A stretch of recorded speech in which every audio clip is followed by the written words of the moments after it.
হে কৃষ্ণ করুণা সিন্ধু দীনবন্ধু জগৎপতে গোপেশ গোপিকাকান্ত রাধাকান্ত নমস্তুতে।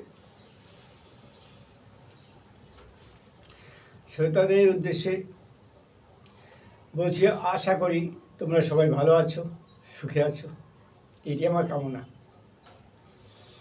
আজকে সারেগামার যে ক্লাস, অর্থাৎ আমার যে কিবোর্ড ও হারমোনিয়াম শিক্ষা যে ক্লাস, আজ অষ্টম ক্লাস।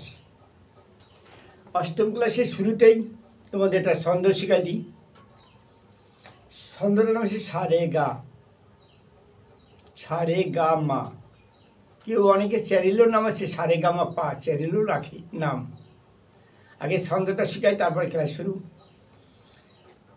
সা রে সা গা রে সা মা গা সা গা মা রে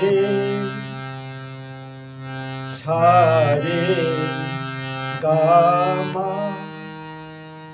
আবার একবার দেখো, সা রে সা গা রে সা মা গা সা গা মা রে সা রে গা মা।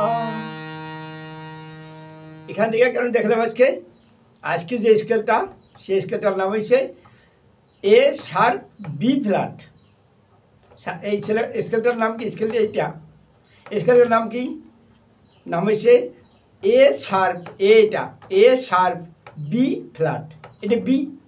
এই স্কেলটার নাম হয়েছে এ শার্প বি ফ্ল্যাট। অর্থাৎ এই স্কেলটা আজকে গুরুত্বপূর্ণ স্কেল। এই স্কেলটা সাধারণত মেয়েরা এই স্কেল থেকে গান বাজায়। ছেলেদের গলা থেকে মেয়েদের গলা একটু নিচু, তাই মেয়েরা সাধারণত এই স্কেলটা থেকেই গান বাজাতে শুরু করে। তাই এই স্কেলটা যারা মেয়ে আছো তারা এই স্কেলটা লক্ষ্য করো। এই স্কেলটা তোমাদের বেশিরভাগ ফেভারিট স্কেল থাকবে। এই স্কেলটা থেকে কি কি ঠাট বাজানো যাচ্ছে তাই লক্ষ্য করো। সা রে গা মা পা ধা নি সা। সা নি ধা পা মা গা রে সা।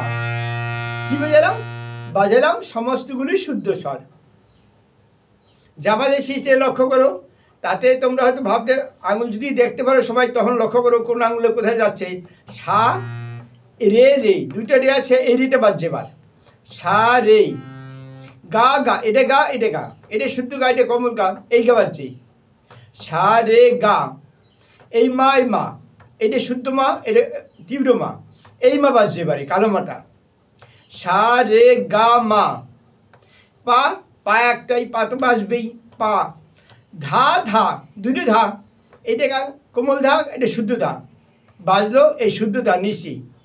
গা ধা, ধার পরে নি নি, দুটো নি, এই নি এই নি, অর্থাৎ এইটা কোমল নি, এটা শুদ্ধ নি, এবার বাজলো শুদ্ধ নি। তারপরে সা, এইটা বাজছিল। সা নি ধা পা মা গা রে সা, এই বাজছিল। এটা হলো কি কি ঠাট? এটা হলো বিলাবল থাট। অর্থাৎ যে ঠাটে সব সারি শুদ্ধ স্বার তাকে বলা হয় বিলাবল থাট। আজকে দাগ দিয়ে রাখি কোন ঠাট বাজালাম, বিলাবল থাট বাজালাম। কারণ কি ঠাট ভুলে যাই, তাই কোনটা বাজানো হয়েছে সেটা দাগ দিয়ে রাখতে হবে। পরে ঠাট দেখো, সা রে গা মা পা ধা নি সা। তোমরা কি ভাবতেছি কি বাজাচ্ছে, বলতেই পারছি না। আবার লক্ষ্য করো, এবার এই যে মাটা শুদ্ধ বাজাচ্ছিলাম, এই মাটাকে আমি কোমল বাজাই যাবো, তীব্র বাজাই যাবো, কোমল নয় তীব্র বাজাই যাবো। নিচের মাটা বাজাবো, উপরের মাটা শুদ্ধ, নিচেরটা তীব্র, এই মাটা বাজাবো। তোমরা জানো যে একটা শুধু মা তীব্র থাকলে সে ঠাটের নাম হয় কল্যাণ ঠাট। এই ঠাটটা কল্যাণ ঠাট। আবার লক্ষ্য করো, আবার দেখো, সা রে গা মা পা ধা নি সা। শুধু সাটা উপরে আর সবগুলি সারি শুদ্ধ নিচে, সাদা স্বরগুলি। আর এটা সা, এই সার এই সা, এই দুইটা সা শুধু কালো, আর বাকি রিটগুলি সবই সাদা রিট। মনে রাখতে হবে, এটা হলো কল্যাণ ঠাট। আরেকবার দেখাই, সা রে গা মা পা ধা নি সা, হয়ে গেল কল্যাণ। দাগ দিয়ে নিই মনে না থাকলে। বিলেবল কল্যাণ হয়ে গেল। এবার দেখাবো খাম্বাস ঠাট্টা। খাম্বাস ঠাট্টা কাকে বলে তোমাদের এটাকে জানতে হবে, কাকে খাম্বাস ঠাট বলি। যে ঠাটের কল্যাণের মতো একটাই মাত্র কোমল স্বর আছে, শুধু নি, এই নিটা কোমল আছে আর সবাই শুদ্ধ স্বর, তাকে বলে খাম্বাস ঠাট। এই মতো যেমন আমি কল্যাণ বাজাই গেলাম শুধুমাত্র একটা মাকে তীব্র করে, তেমনি একটা নিকে কোমল করে আমি এবার বাজাবো খাম্বাস ঠাট। সা রে গা মা পা ধা, এই যে নি সা, এই নিটে কোমল বাজলাম, নি সা, নিটে কোমল বাজলাম আর যা আছে তাই। সা নি ধা পা মা গা রে সা, বাজে গেল খাম্বাস। দাগ দাও খাম্বাস ঠাটে। তোমরা তো খাতা পেন্সিল নেবে না জানি, কীভাবে করবো। এবার দেখো অন্য ঠাট, এই যেভাবে বাজাইছি এই নিয়মে আর একটা ঠাট দেখো কী বাজাচ্ছি, মারোয়া। মারোয়া ঠাট কাকে বলে, যাতে যে ঠাটে রে কোমল আর মা তীব্র, রে কোমল আর মা তীব্র, এই দুটো শুধু, একটা কোমল একটা তীব্র, এই ঠাটটার নাম হচ্ছে মারোয়া ঠাট। আগে যেমন আমি কল্যাণ ঠাট বাজিয়েছিলাম সেরকম কল্যাণ ঠাটের সাথে শুধু রেটা কোমল করলেই হয়ে যায় মারোয়া ঠাট। তোমাকে মনে রাখতে হবে, ভালো করে মনে রাখবে কথাটা। কল্যাণ ঠাটের সাথে যদি রেটাকে শুধু কোমল করে দাও তবে হয়ে যাবে মারোয়া ঠাট। সুতরাং মুখস্থ কথা, যে জানে তার কাছে জলের মতো হয়ে যাবে। দেখো সা রে গা মা পা ধা নি সা, সা নি ধা পা মা গা রে সা, রেটা কোমল করলাম আর মাটাকে তীব্র করলাম, এই দুইটা এবার লক্ষ্য করো, হয়ে গেল মারোয়া ঠাট। তাহলে মারোয়া ঠাটও কষ্ট হইল না।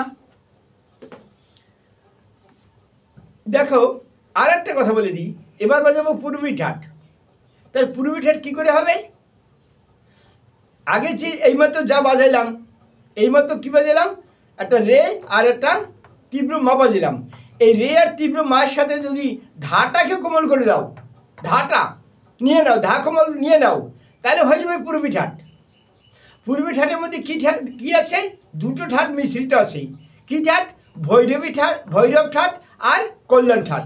ভৈরব ঠাট আর কল্যাণ ঠাট মিলেও, দুইটা ঠাট মিলে হয়েছে পূর্বী ঠাট। অর্থাৎ মারোয়া ঠাটের সাথে যদি তুমি ধা যোগ করে দাও, কোমল ধা করে বলো, তাহলে হয়ে যাবে পূর্বী ঠাট। সোজা কথা, যে মারোয়া ঠাট শিখতে পারবে সে পূর্বী ঠাটে শিখতে পারবে। লক্ষ্য করে এবার বাজাচ্ছি, সা রে গা মা পা, এইটা ধা বাজলাম, এই কোমল ধাটা বাজলাম, পা ধা নি সা, সা নি ধা পা মা গা রে সা, অর্থাৎ রে কোমল বাজালাম, মা তীব্র বাজালাম আর ধাটা কোমল বাজালাম, এই কটা কাজ করলাম। রেটাকে কোমল বাজালাম, মাটাকে তীব্র করলাম, ধাটাকে কোমল করলাম, তবে হয়ে গেল পূর্বী ঠাট। ভালো করে শিখছো, আরেকবার লক্ষ্য করো, ভালো করে দেখো, সা রে গা মা পা ধা নি সা, সা নি ধা, ধা কোমল, ধা পা মা তীব্র, মা গা রে কোমল, রে সা, হয়ে গেল। তাহলে পূর্বী ঠাটে কী কী আছে আবার মুখস্থ করো, আছে রে কোমল, মা তীব্র আর ধা কোমল, হয়ে গেল পূর্বী ঠাটটা। দাগ দাও।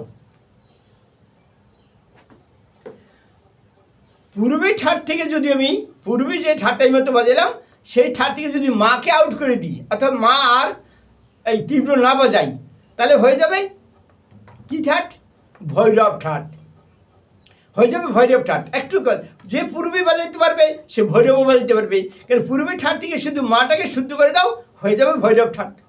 কোনো কষ্ট নাই, একদম বিন্দু কষ্ট নাই। যে ঠাট পূর্বী বাজাইছিল যে সে ভৈরব ঠাট বাজাইতে আর তার কোনো কষ্ট থাকবে না, শুধু মাকে আর তীব্র বাজাইও না, মাকে এবার শুদ্ধ বাজাই দাও, হয়ে গেল ভৈরব ঠাট। ইজিভাবে যাতে শেখানো যায় সেটি হচ্ছে মাস্টারের পদ্ধতি, সেই মাস্টারই গুড। যে মাস্টার মানুষ ছাত্রদের শিখাতে পারে তাকে বলে গুড, ভালো মাস্টার। যে কিছু শিখাতে পারে না সে যত বড় ডিগ্রি নিয়ে আসুক সেখানে মাস্টারের মধ্যে পড়বে না। সে কাউকে শিখাইতে পারছে না, কোনো প্র্যাকটিসই জানে না শিখালো, ছাত্রদের ব্রেনের মধ্যে কোনো কথা ঢুকাইতে পারে না, তার ডিগ্রিতে কোনো কাজও দেবে না। লক্ষ্য করো ফের, সা রে গা মা, আমি আর তীব্র মা বাজাইনি কিন্তু, মা পা, এই যে ধা, এই ধাটা এবার বাজে যাবো, ধা নি সা, সা নি ধা, ধা কি বাজালাম কোমল, ধা পা, মা গা রে সা, রেটা আমি কোমল বাজে গেলাম আগের মতো, সা রে, রে কোমল, সা রে গা মা, পা ধা কোমল, ধা নি সা, সা নি ধা পা, মা গা রে সা। তাহলে এবার বাজলাম কি, রে আর ধা, রে আর ধা কোমল বাজলাম, হয়ে গেল ভৈরব ঠাট। ভালো করে মুখস্থ করে, রে ধা ভৈরব ঠাট। পরের ঠাট দেখো, যখন আমি ভৈরব বাজিয়ে গেলাম, এর পরের ঠাট ভৈরবী। ভৈরবী ঠাটটা তোকে মুখস্থ করতে হবে। ভৈরবী ঠাট কাকে বলে? যে ঠাটে চারটে কোমল স্বর, রে গা ধা নি, রে গা ধা নি, এই চারটে কোমল স্বর থাকে, সেটা হয় ভৈরবী ঠাট। আর ভৈরবী ঠাটটা ভালো একটা ঠাট, ভালো একটা রাগ, এটা কত ভালো করে মনে রাখতে হবে। এবার চারটা কোমল বাজাও, কি কি কোমল বাজাইছি লক্ষ্য করো, সা রে কোমল বাজালাম, এইটা রে, এটা বাজাইলাম না, এই গা, এই গা, গা কোমল বাজালাম, এই মা, এই মা, মা শুদ্ধ বাজালাম, সা রে গা মা, পা এটা, ধা এটা, ধা কোমল, ধা বাজালাম, ধা, এইটা ধা শুদ্ধ, এইটা ধা বাজালাম, নি কোমল, নি এইটা কোমল, এটা শুদ্ধ, তারপর বাজাতে হবে নি সা, অর্থাৎ সা নি ধা। কি মজা, একসাথে তিনটে কালো, সা নি ধা পা, পা বাজালাম, মা গা রে সা, ভারী মজা। প্রায় কালোরি, সবগুলোই কালোরি বেজে গেছিল, সা ছা রে গা মা পা, ধা নি সা, সা নি ধা পা, মা গা রে সা, খুব মজা। আর তারপর আমি সবগুলো প্রায় কালোরি বেজে গেছি, শুধু এখানে একটা পা বাজাইছি আর একটা রে বাজাইছি নিচে, আর বাকি সব কালোরি বাজাইছি এখান থেকে এইটুকু। তোমাদের মুখে সে কোনো কষ্ট নাই যে এই ভৈরবী ঠাটের সব কটা কালোরি বেজে যাচ্ছে, ভারী মজা।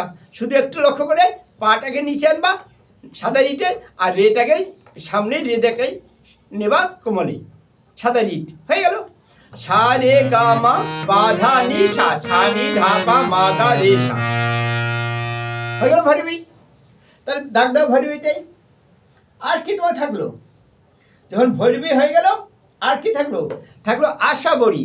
ভৈরবী যে বাজাইতে পারে, আশাবরীতে সে বাজাইতে পারবেই, কারণ ভৈরবী ঠাট এর থেকে শুধু রেটাকে আউট করা, আউট করা মানে রেটাকে শুদ্ধ করা, আউট করা মানে একদম ছেড়ে দেওয়া তা না, রেটাকে শুদ্ধ করলে হয়ে যাবে আশাবরী। যে ভৈরবী বাজাইতে পারবে সে আশাবরী সঙ্গে সঙ্গে বাজাইতে পারবে। তাহলে ভৈরবী থেকে এই যে কোমল রে করছিলাম, এবার আর কোমল রে করে শুদ্ধ রে করি, আর আগে যা বাজাইছিলাম তাই বাজাই যাই, হয়ে গেল আশাবরী। লক্ষ্য করো, সা রে গা মা পা ধা নি সা, সা নি ধা পা, মা গা রে সা, আরো মজা বাজাইতে, আরো মজা, সা রে গা মা পা ধা নি সা, সা নি ধা পা, মা গা রে সা। এবার আমি রেটাকে শুদ্ধ করে দিলাম, কোমল না করে রেটা শুদ্ধ করলাম। এই রেটা যদি কোমল হয়ে যায় তাহলে হয়ে যায় ভৈরবী, আর রেটা যদি শুদ্ধ হয়ে যায় হয়ে যায় আশাবরী। কি মজা শেখানো কায়দা, ভৈরবী থেকে আশাবরী আনা কি মজা, আবার আশাবরী থেকে ভৈরবী নেওয়া কি মজা। একটা কোমল একটা শুদ্ধ করার ব্যাপার, রেটা, রেটা কোমল আর শুদ্ধ করার ব্যাপার শুধু, আর যা কিছুই নেই, আর যা আছে তাই, হয়ে গেল আশাবরী। তো এরপরে বলতে হবে কাফি ঠাট্টা, রয়ে গেছে কাফি ঠাট্টা। কাফি ঠাট্টা কি কি, রে না না গা আর ধা, গা আর নি, ভুল বলছি, গা আর নি, গানি যে ঠাটে কোমল আছে তাকে বলে কাফি ঠাট, গানি। দেখো গানি, সা রে, এইটা গা কোমল, এইটা গা শুদ্ধ, এই গাটা বাজাই যাই, গা মা পা ধা, এইটা নি, এইটা নি, এইটা সা, নি সা, এটা কোমল নি বাজাবো, নি সা, সা নি ধা পা, মা গা রে সা, এটা বাজাইতে মজা। সা রে গা মা, গা মা দুইটা পরপর কালো নি বেজে গেলাম, দুইটা পরপর কালো নি বেজলাম, গা বাজাইলাম আর মা শুদ্ধ বাজাইলাম, গা মা, পা নিচে, ধা নিচে বাজাইলাম, পা ধা, নি সা, নি বাজাইলাম কোমল, সা তো সবসময় শুদ্ধ, সা নি ধা পা, মা গা রে সা, ভারী মজা। সা রে গা মা পা ধা নি সা, সা নি ধা পা, মা গা রে সা, হয়ে গেল কাফি ঠাট, না না কাফি ঠাট হয়ে গেল। বাকি ঠাট হলো একটা মাত্র, সে ঠাটটার নাম হচ্ছে টৌরি ঠাট। টৌরি ঠাট কাকে বলে? আগে তোমাদের এটা ফার্স্টের লিস্ট দিয়েছিলাম, সেই লিস্ট যে মুখস্থ করতে পারবে সে এই হারমোনিয়াম বাজায় তার কাছে জলের মতো সোজাই হয়ে যাবে। টৌরি ঠাট কাকে বলে? প্রথম 4টা বিকৃত স্বর। কেন বিকৃত স্বর বললাম? 3টা কোমল স্বর, একটা তীব্র মা, সেই জন্য 4টিকে বিকৃত স্বর বলে উল্লেখ করলাম। 3টে কোমল স্বর আছে, একটা তীব্র মা আছে, এই 4টে যদি প্রথম দিক দিয়া বাজাও তাহলে হবে টৌরি ঠাট। শুধু নিটা বাজানো যাবে না, নিটা শুদ্ধ থেকে দেবে। 5টা বিকৃত স্বরের মধ্যে নিকে বাদ দিতে হবে, আর বাকি প্রথম দিক দিয়ে 4টা বিকৃত স্বর বাদ দিতে হবে, তাহলে হয়ে যাবে টৌরি ঠাট। দেখো, সা রে গা মা পা ধা নি সা, সা নি ধা পা মা গা রে সা। রে বাজালাম বিকৃত কোমল স্বর, গা বাজালাম কোমল স্বর, মা বাজালাম তীব্র স্বর, ধা বাজালাম কোমল স্বর, নি বাজালাম শুদ্ধ, নিটা কোমল বাজায়নি কিন্তু। তাহলে হয়ে গেল টৌরি। সা সা নি ধা পা মা গা রে সা, সা রে গা মা পা ধা নি সা, সা নি ধা পা মা গা রে সা, হয়ে গেল টৌরি ঠাট। তাহলে আজকেও 10টা ঠাট বাজানো হলো। তোমাদের আজকে যে স্কেলটা বাজালাম, স্কেলটা খুব ভালো স্কেল, একটা দ্রুত ছন্দ শিখলাম, সেটাও তোমরা মনে রেখো। কি ছন্দ শিখলাম ভুলে গেলাম নাকি? মনে করে দিচ্ছি আবার।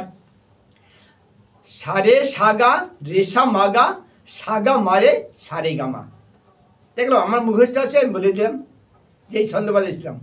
যাক, তোমাদের কাছে আবার পুরনো একটা কথা বলে শেষ করি, practice make a man perfect. অর্থাৎ যে অনুশীলন করে সে নিখুঁতভাবে সব কিছু শিখতে পারে। যাক, সবাই সুখে থাকো, ভালো থাকো। আমার তরুণ শ্রোতাদের ভালোবাসা এবং বয়স্ক শ্রোতাদের নমস্কার জানিয়ে আজকের অনুষ্ঠান এখানেই শেষ করছি। নমস্তে।